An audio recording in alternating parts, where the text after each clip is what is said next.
முடியவில்லை. பாருங்க, 4வது வசனத்துக்கு முன்னாடி வாசிக்கிறேன்.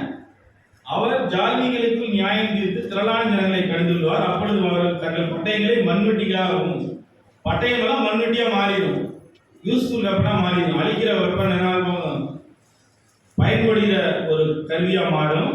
ஈட்டிகளை அறிவாளர்களா மாற்றுவாங்க. அறிவாளர் என்னன்னா மனுஷரை வெட்டுறதுல நம்ம செடிகளை வெட்டுறதுக்காக மாற்றுவாங்க. பாருங்க, ஜாதிக்கு ஜாதி விரோதமாய் பட்டயம் எடுப்பதில்லை, இனி அவர்கள் யுத்தத்தை கற்பதும் இல்லை. இயேசு கிறிஸ்து இந்த உலகத்துல 2ஆம் வருகைக்கு பிறகு இந்த உலகத்தை ஆட்சி செய்யும் பொழுது ஜாதிக்கு ஜாதி எந்த விதத்திலும் சண்டை இருக்காது அன்பானவர்களே. அதனால சமாதான பிரபு இயேசு வரும்போது நாடுகளுக்கு இடையே நாடு யுத்தம் அவர் நிறுத்துவார். அடுத்து 4வது பாயிண்டோட 2வது பகுதி, அவர் நீதியா என்றென்றைக்கும் ஆட்சி செய்ய போறார். நீதியா என்றென்றைக்கும் ஆட்சி செய்ய போகிறார். ஏசாயா 9ஆம் அதிகாரம் 9ஆம் அதிகாரத்திற்கு 7ஆம் வசனத்தை வாசிங்க. தாவீதின் சிங்காசனத்தையும் அவருடைய ராஜ்யத்தையும் அவர் திடப்படுத்தி அதை இதுமுதல் கொண்டு என்றென்றைக்கும் நியாயத்தினாலும் நீதியினாலும் நிலைப்படுத்தும்படிக்கு அவருடைய கர்த்தத்துவத்தின் பெருக்கத்துக்கும் அதன் சமாதானத்துக்கும் முடிவில்லை. சேனைகளின் கர்த்தருடைய வைராக்கியம் இதை செய்யும். சமாதான பிரபுவாகிய இயேசு தாவீதின் சிங்காசனத்துல நீதியா அரசாள போறாரு. இப்ப அரசாங்கம் கொண்டிருக்காரு உலகத்துல. இயேசு இறுதியத்துல வேணா அரசாங்கம் கொண்டிருக்காரு, எல்லாத்துக்கும் ரசிக்கப்பட்ட இறுதியத்துல. ஆனா உலகத்துல வேணா அரசாங்கம் செய்யவில்லை.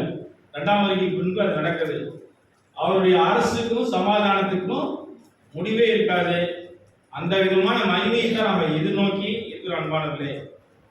அதனால 4 பாயிண்ட் நான் மறுபடியும் சொல்றேன். முதல் பாயிண்ட் என்ன? இயேசு நமக்கும் தேவனுக்கும் ஆவிக்குரிய சமாதானத்தை தராரு, அதாவது ரட்சிப்பை தராரு. அன்பானவர்களே, உங்களை யாராவது ரட்சிப்பை பெறாமல் இருந்தீங்கன்னா ஒரு உதாரணம் சொல்றேன். ஒரு உதாரணமா மேட்டுப்பாளையத்தில் இருக்கிற சாக்கடை தண்ணி, ஊட்டியில் இருக்கிற அருமையான தெளிவான தண்ணியை பார்த்து, ஐயோ இந்த மாதிரி அழகான தெளிவான பிரகாசிக்கிற தண்ணியா மாறி நான் இல்லையே அப்படின்ட்டு வருத்தப்பட்டு கடவுள்கிட்ட சொல்லுது, நானும் இந்த மாதிரி பிரகாசமான தண்ணியா மாறணும் அப்படின்னு. உடனே கடவுள் என்ன பண்றாரு? அந்த சாக்கடை தண்ணி மேல நல்லா சூரியனை ஒதுக்கி வச்சு, பிரகாசமும் ஒதுக்கி வச்சு, அந்த தண்ணி ஆவியாகி மேகமா மாறி மழை துளியா மாற என்னவா மாறுது? தெளிவான தண்ணியா மாறாதா? மாறுறாரு. அதே போலதான் உங்களுடைய பாவங்கள் எதுவா இருந்தாலும், எவ்வளவு மோசமான பாவங்களா இருந்தாலும், நீதியின் சூரியனாகிய இயேசு உங்கள் இடத்துல வரும் பொழுது அதை அவர் மன்னிப்பார். ஆனால் நீங்க அவரிடத்துல செல்லணும், அவரிடத்துல கேட்கணும். சாகரத்தை எப்படி கேட்டது நான் மாறணும், அது மாதிரி தேவனிடத்துல கேட்கணும். எவ்வளவு மோசமான பாவமா இருந்தாலும் பரவாயில்ல, எந்த மாதிரி திருடா இருந்தாலும் சரி, எந்த பொய்யா இருந்தாலும் சரி, செல்போன்ல அநியாயமா தேவையில்லாத காரியங்களை பார்த்த காரியமா இருந்தாலும் சரி, என்ன விதமான பொறாமையா இருந்தாலும் சரி, பகையா இருந்தாலும் சரி, நீங்க இயேசு இடத்துல வாங்க, அவருடைய சிலுவையின் இடத்துல வாங்க. நீதியின் சிலுவையின் சூரியனாகிய இயேசு இடத்துல வந்தோம்னா நமக்கு பாவ மன்னிப்பு, ரட்சிப்பு கண்டிப்பா உண்டு அனுமானங்களே. 2வது சமாதானம், தேவன் நமக்கு தனிப்பட்ட உள்ளான சமாதானத்தை தராரு. 3வது, நாம மற்றவங்களோடு சமாதானமா இருக்கும்படி செய்யறாரு. அப்புறம் 2ஆம் வருகையின் போது நமக்கு முழு உலகத்துக்கும் சமாதானத்தை அவரு தருவாரு. கடைசியான வசனத்தை பார்க்க முடியலாம். லூக்கா 2ஆம் அதிகாரம் 14ஆம் வசனம். அந்த பாட்டலோடு நீங்க பாடுனீங்க.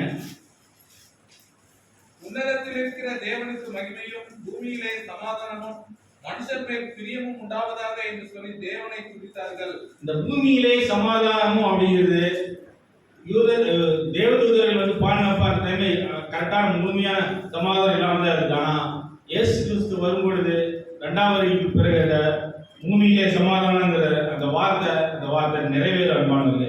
அதனால சமாதானம், தேவனோடு நீங்க சமாதானம் இல்லைன்னா இன்றைக்கு தேவனத்துல முதலாவது சமாதானம். தேவனோடு சமாதானம் இல்லைன்னா, அதாவது ரட்சிப்பு இல்லைன்னா, உங்களுக்குள்ள உள்ளான சமாதானம் இருக்காது.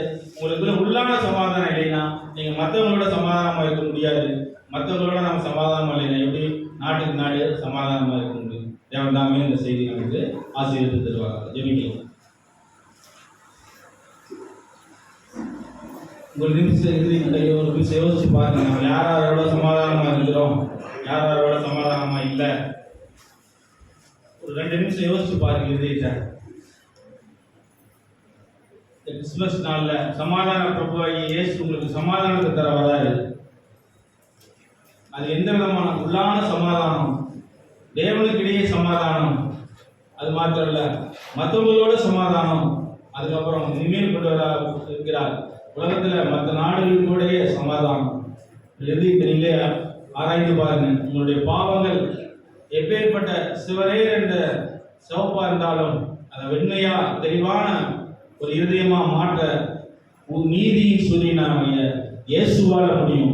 உங்களை எந்த உள்ள நிலைமையோடு நீங்க இயேசுடைய வாருங்கள், சிலுவையுடைய வாருங்கள், தேவன் உங்களுக்கு உதவி செய்வார். ஜெபிக்கலாம்.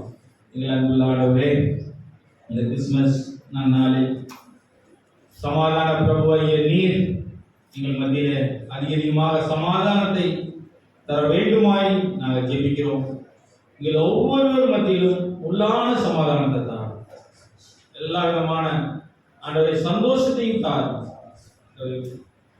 நித்தியத்துக்கு எப்பொழுதும் நாங்கள் ஒவ்வொருவரும் ஆயத்தமுள்ளவர்களாக இருக்க உதவி செய். எங்களை நீ வழிநடத்தும்.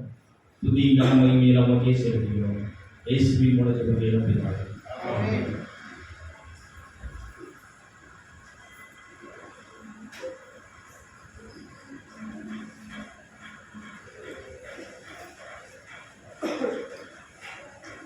ஆசீர்வாதம் நம்முடைய கர்த்தராகிய இயேசு கிறிஸ்துவின் கிருபையும் பிதாவாகிய தேவனுடைய அன்பும் பரிசுத்த ஆவியானவருடைய அன்பினையும் நம்மோடு கூட எப்பொழுதும் சதா காலங்களில் குறிப்பாக இந்த கிறிஸ்துமஸ் காலங்களிலே நம்மோடு கூட இருந்து சமாதான பிரபு நம்மோடு கூட இருந்து வழி நடத்துவாராக.